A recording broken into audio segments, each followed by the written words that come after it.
Ooh, what's up, children of the sun? This is your metaphysical advisor, Montre Bible, and I'm just enjoying the day right now. Wanted to do a little chat about soulmates versus twin flames. There is a big difference, and a lot of times people just think they're the same thing or they get them mixed up. So we're gonna talk about it real quick. So I've done a lot of readings where I discuss that some of you guys are having encounters with your soulmate.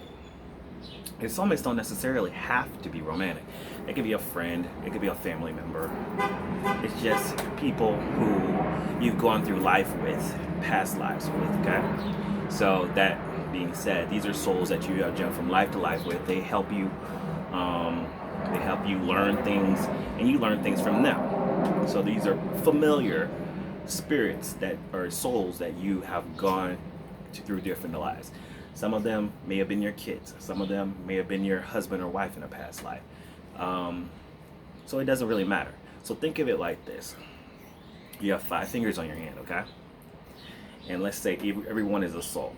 So these 5 fingers are connected to the hand. So your soul mates are the ones that are a part of that hand. Then you have your soul family. Those are people who you do encounter with on maybe a more passive level. They don't have more of a direct interaction with your life, but they still jump from life to life with you. So that's your soul family, okay? They're part of another hand of groups of people, and they they may motivate you, or you may meet them once, or you have some weird encounter, and you're like, wow, that's weird, you know. So you have your soul family and then your soulmates. So these are the people that are a part of this whole body of people that you interact with. They're just on a different hand. So your soulmates, like say for instance, this is you, and then these are these other people. Okay. So from life to life to life, these people hang out. Part of the same hand, so soulmates. When we come to twin flames, that's different. Twin flames are actually you. And the thing is, I think what people get mixed up or confused with, um, they look at life and timelines as this linear thing. But like, okay, see how your finger is separated in 3 parts? Okay, your twin flame would probably be that section or that section of that finger or something like that. So when you die, and this is coming from the many lives theory, this is coming from the reincarnation and many lives, and you're done with, on a quantum level, all the quantum possibilities of your life, okay? Because you're living out many quantum possibilities of your life all at the same time, where you've made every decision that you can ever make in life, okay? When you're done doing that, and you've completed this life, however many multiple quantum times to figure out whatever lesson you're supposed to learn, you figured it out, and you decided to move on from this life. Well, the theory is that when you die, you can come back as somebody else. Now, get this, you don't necessarily have to be reborn or reincarnated in the future. You can be reincarnated in the past. So if this is the timeline and you die here, you can actually go backwards in time and be born as somebody else.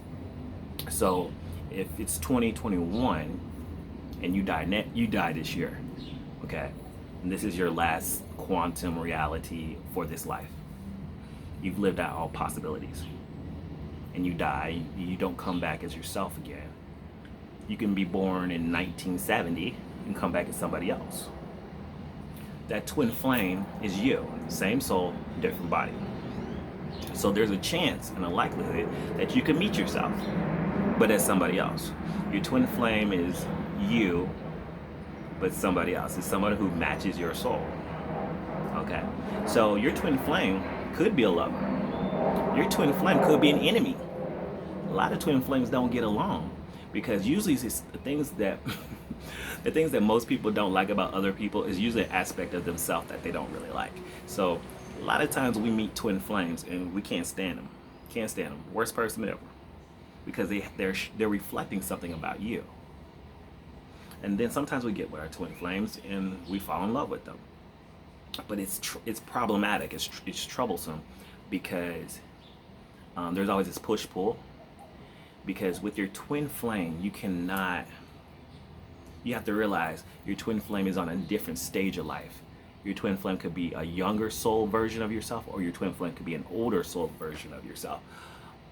So when you meet them, you may find a lot of similarities between you two, but that person may be more immature spiritually, okay? Or you meet this person and you're like, wow, and they know way more things about the universe than you do, and it's intimidating. And here's the thing: just because you meet your twin flame, what you have to resist is trying to make them like you, because you're gonna be like, wow, we got so many things in common, but you cannot force the person to become like you, because like I said, they're in a different stage. So they've either won, your person A and their person B, they've either lived out your life before, and that's why it's so familiar to them, and they don't want to do that again. So if you force them to, they're going to run away. Or they are a younger version of your spirit, and they may be amazed by you, but they're not ready to be on your level, because there's things that they need to learn in their life before they can even get on your level. So they're a lifetime behind you or a lifetime ahead of you. The thing is, you have to allow freedom with a twin soul. You have to allow the freedom for each person to be themselves without losing your individuality or your identity.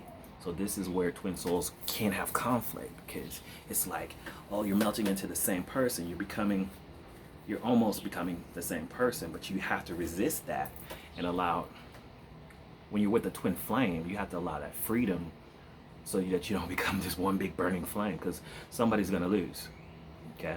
Somebody's going to lose their identity. So that's why there's this push-pull effect with twin flames, where they break up and they make up. They break up and they make up. Or I'm chasing you, now you're chasing me. It's this like yo-yo kind of thing. So twin flame relationships can be fun. They can be interesting.